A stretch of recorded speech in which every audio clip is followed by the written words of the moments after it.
I'm going to continue my commentary on this book right here. And this time we're going to talk about Luke chapter 18. Why are we going to talk about Luke chapter 18? Well, we're going to talk about the parable of the Pharisee and the publican. Now, if you have been watching this series, you know exactly who the Pharisees are. You have the Pharisees, you have the Sadducees, and you have the Essenes, and they all have different interpretations of the Torah. And none of these interpretations are correct according to Jesus. That's a problem. Now, you have a Pharisee in this parable, okay, according to what Jesus is describing. He goes over to the temple, okay, he goes over to the Jewish temple, and he starts telling God how good of a guy he is and how bad the publican is. Now, for those of you who do not know who the publican is, he's a tax collector. And this guy would be a Jewish tax collector working for Rome. Oops. It's pretty bad. Okay?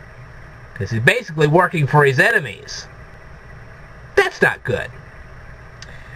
So anyway, here is this Pharisee uttering a prayer to God saying, hey, look, I'm good. I'm a righteous person. I've done everything right. And this publican is nothing but gutter trash. That was the prayer. Talk about arrogance.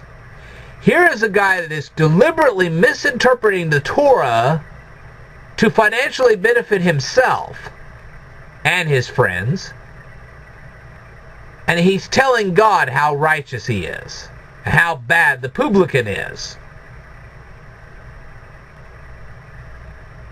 Well, we go to the next part of the story with the publican, and this guy just flat out says, God, this Pharisee's correct.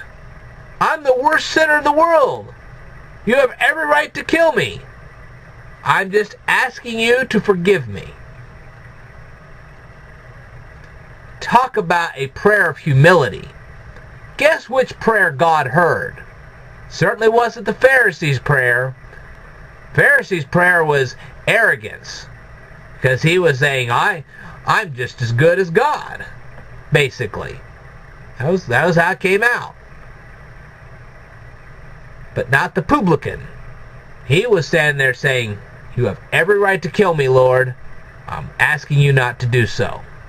I have no anticipation that you're going to spare me, but I'm going to ask anyway. Well, that melted God's heart. See what I mean? Now, I will tell you more in a future video. Stay tuned.